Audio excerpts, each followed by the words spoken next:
আমি যদি নেভালের কথাও বলি, যেটা আমাদের সামুদ্রিক লাইফলাইন বলি, আমাদের বঙ্গোপসাগর, সেখানে মাত্র সেই 1980 সালের দুইটা সাবমেরিন আছে, আর অল্প কিছু ফ্রিগেট আছে।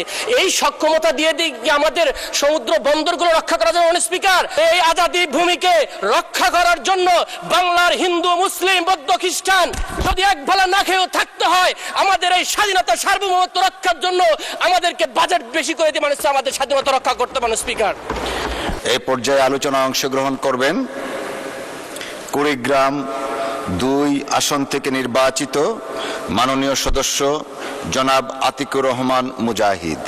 জনাব আতিকুর রহমান মুজাহিদ, আপনার সময় 5 মিনিট। ধন্যবাদ আপনাকে। শুনেছিলাম বিসমিল্লাহির রহমানির রহিম, ইয়াকা না'বুদু ওয়া ইয়াকা নাস্তাঈন। মাননীয় স্পিকার, আপনাকে অসংখ্য ধন্যবাদ। একজন বিরোধী দলের দায়িত্বশীল সদস্য হিসেবে আমি মনে করি সরকারের সমালোচনার পাশাপাশি সরকারকে বিকল্প পথ দেখিয়ে দেওয়া আমার দায়িত্ব। সেই অ্যাসপেক্ট থেকে এই বাজেট নিয়ে কিছু কথাবার্তা বলতে চাই। মাননীয় স্পিকার, এই বাজেট নিয়ে তো অনেক কথা হলো।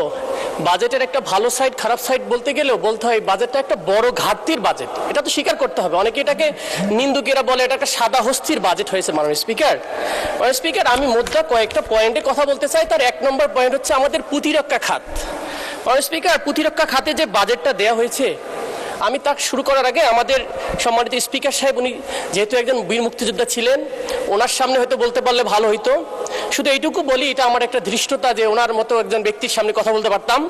কিন্তু আমরা দেখলাম ওই যুদ্ধের সময়ও যদি আমরা আমাদের প্রতিরক্ষা খাতে যথেষ্ট বরাদ্দ বা অস্ত্র থাকতো, আধুনিক অস্ত্র, তাহলে হয়তো আমাদের লোক দিয়েই আমরা একক কৃতিত্বেই আমরা স্বাধীনতা অর্জন করতে পারতাম। মাননীয় স্পিকার, যেমনটা যদি এটা হয়তো, যেমনটা আমাদের শহীদ প্রেসিডেন্ট জিয়াউর রহমান, তার একটা কামালপুর যুদ্ধের সময় উনি ইন্ডিয়ান পক্ষ থেকে একটা ওয়্যারলেস দেওয়া হয়েছিল ওনাকে, ভাঙা ওয়্যারলেস, যেটাকে উনি রাগ করে ফেলে দিয়ে ইন্ডিয়ান কমান্ডোকে বলেছিল অস্ত্র যখন দিবা, সরঞ্জামাদি যখন দিবা, তখন এমন জিনিস দাও যেটা ফাংশন করে, ডিসফাংশনাল দিও না, এটা আমার জন্য বাধাগ্রস্ত করে। মাননীয় স্পিকার, কেন এই জন্য বলতেছি, আজকে আমাদের প্রতিরক্ষা খাতের যে বাজেট দেওয়া হয়েছে মাত্র 42 কোটি টাকা। মাননীয় স্পিকার, 42,000 কোটি টাকা, যার মধ্যে 35,000 কোটি টাকায় শুধু পরিচালনা ব্যয়, কিন্তু মাত্র 7,000 কোটি টাকা দিয়ে কি আমাদের প্রতিরক্ষা হবে? মাননীয় স্পিকার, এই প্রতিরক্ষা বাজেট দিয়ে যে আমাদের আধুনিক অস্ত্র কেনা হবে, এই অস্ত্র তো প্রতিরক্ষা দিবে শুধু আপনার, আমার, সবার, এই 350 জন সংসদ সদস্যের এলাকার মানুষের প্রতিরক্ষা দিয়ে। মাননীয় স্পিকার, যেখানে আমাদের প্রতিদিন আমাদেরকে বিভিন্ন বর্ডার থেকে হুমকি দেওয়া হচ্ছে, আমার পঞ্চগড়ের বর্ডারে দখল করে নেওয়া হবে, আমার চিকেন নেক থেকে দখল করে নেওয়া হবে, আমার দক্ষিণের ফেনী সীমান্ত থেকে দখল করে নেওয়া হবে, আমার রংপুর বিভাগের আমাদের হিলি বর্ডারে, আমাদের দিনাজপুর অঞ্চলে। মাননীয় স্পিকার, পলাশবাড়ির গাইবান্ধা, আমার কুড়িগ্রাম, সর্বমহল থেকে যখন আমার কাছে থ্রেটেন আসে, রাষ্ট্রীয় সভরেন্টি, সিকিউরিটি যখন আমার থ্রেট, মাননীয় স্পিকার, তখন এই বাজেট দিয়ে আমাদের প্রতিরক্ষা খাত বরাদ্দ হয়নি। মাননীয় স্পিকার, আমি যদি এই দিকেও তাকাই, মাননীয় স্পিকার, আমাদের মায়ানমার সাইডে যুদ্ধ চলমান। মাননীয় স্পিকার, সেখানেও আমাদের ফ্রন্টে চলমান রয়েছে। পার্বত্য 3টা অঞ্চল, 3টা জেলা, যেখানে তিনটা বিদ্রোহী গোষ্ঠীর বিরুদ্ধে, কুকিচিনের বিরুদ্ধে আমাদের দুইটা ডিভিশন, আর্মি ডিভিশন কাজ করতেছে। এই বরাদ্দ দিয়ে কি আমাদের প্রতিরক্ষা হবে? মাননীয় স্পিকার, আমি যদি নেভালের কথাও বলি, যেটা আমাদের সামুদ্রিক লাইফলাইন বলি, আমাদের বঙ্গোপসাগর, সেখানে মাত্র সেই 1980 সালের দুইটা সাবমেরিন আছে, আর অল্প কিছু ফ্রিগেট আছে। এই সক্ষমতা দিয়ে দিই আমাদের সমুদ্র বন্দরগুলো রক্ষা করার জন্য। মাননীয় স্পিকার, সেখানে আমাদের দরকার 1 ডজনের অধিক ফ্রিগেট, কবচ, যত প্রকার আধুনিক সরঞ্জাম, সেগুলো নেই। মাননীয় স্পিকার, এই 7,000 কোটি টাকা দিয়ে সে উন্নয়ন করা সম্ভব? মাননীয় স্পিকার, আমি যদি আমাদের আকাশ প্রতিরক্ষার কথা বলি, সেই চৈনিক বিমান 1960 সালের একটা ডিজাইনের আমরা শুধুমাত্র একটা বিমান দেখতে পারি, এটা F7 দেখতে পারি এবং MiG-29 দেখতে পারি, সেখানে আধুনিকরণ নেই। মাননীয় স্পিকার, আপনার যদি বাজেটের দিক দিয়ে তাকায়, পৃথিবীর অন্যান্য দেশের, ইন্ডিয়াতেও তার জিডিপি 2.5% দেয়, আপনার মায়ানমার জিডিপি 3.5% দেয়, পৃথিবীর অ্যাভারেজের আমরা দেখি 2.2% হচ্ছে বাজেট সামরিক খাতে, প্রতিরক্ষা খাতে আমাদের সেদিকে নেই। মাননীয় স্পিকার, আমরা এই কথাটা বলতে চাই, এই আজাদি ভূমিকে রক্ষা করার জন্য বাংলার হিন্দু, মুসলিম, বৌদ্ধ, খ্রিস্টান যদি এক বেলা না খেয়েও থাকতে হয়, আমাদের এই স্বাধীনতা সার্বভৌমত্ব রক্ষার জন্য আমাদেরকে বাজেট বেশি করে দিয়ে মানুষ আমাদের স্বাধীনতা রক্ষা করতে। মাননীয় স্পিকার, মাননীয় স্পিকার, আমাকে একটু সময় বাড়িয়ে দিতে হবে, আমার কিছু কথা আছে। মাননীয় স্পিকার, কেন বলতেছি, কারণ প্রতিনিয়তই আমাদেরকে, আমার রংপুর না, আপনাদের সবাই থ্রেটেনে আছে আমাদের স্বাধীনতা নিয়ে। মাননীয় স্পিকার, আমাদের এই সবার দেশ, এটাকে আমাদের রক্ষা করতে হবে মাননীয় স্পিকার।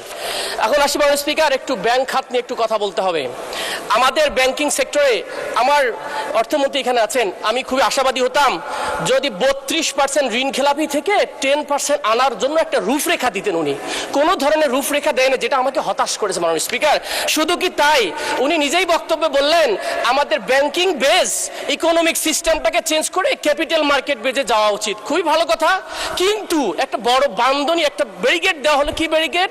যেখানে আগে ডিভিডেন্ডের 20% ছিল লভ্যাংশ কোম্পানিগুলো, সেখানে কি আমরা দেখলাম 35.7% হয়ে গেছে মাননীয় স্পিকার। সেখানে ক্যাপিটাল মার্কেট কি বিকাশ করা সম্ভব? সম্ভব না। আদৌ আরো একটা জিনিস, আমাদের আপনার সময় আরো 2 মিনিট বৃদ্ধি করা হলো। মাননীয় স্পিকার, হাম্বল রিকোয়েস্ট, আমি এটা আজকে বলতে দিন আমাকে। আমাদের ক্যাপিটাল মার্কেটের যেটা বললাম যে আমাদের বন্ডের ক্ষেত্রে একটা এক্সেমশন ছিল, যেটা আমাদের আলটারনেটিভ ফাইন্যান্সকে ডেভেলপমেন্ট করতো, কিন্তু সেই আপনার ট্যাক্স এক্সেমশনটা উঠাই না হলো। সুতরাং আলটারনেটিভ ফাইন্যান্সের ক্ষেত্রে আমাদের বাধাগ্রস্ত হবে। সে দৃষ্টিকোণ থেকে আমি মনে করি বাজেটের এই বিষয়টাকে আবার পুনরায় থিঙ্কিং করা আছে মাননীয় স্পিকার। মাননীয় স্পিকার, আরেকটা একটু আমরা সাংবিধানিক ইস্যু থেকে আসি।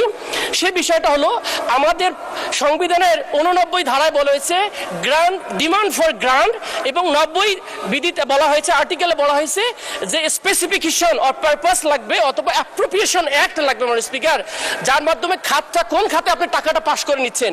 আমরা দেখলাম 5.1 বা অথবা 47 থেকে 48 হাজার কোটি টাকা, যেটার কোনো খাত নির্ধারণ করেনি মাননীয় স্পিকার, বিবিতে রাখা হয়েছে। এটা এই বাজেটের একটা বড় ঘাটতি এবং এটা কনস্টিটিউশনের একটা ভায়োলেশন। আমি মনে করি এখান থেকেও আমাদের প্রতিরক্ষা খাতে বাজেট যেতে পারে মাননীয় স্পিকার।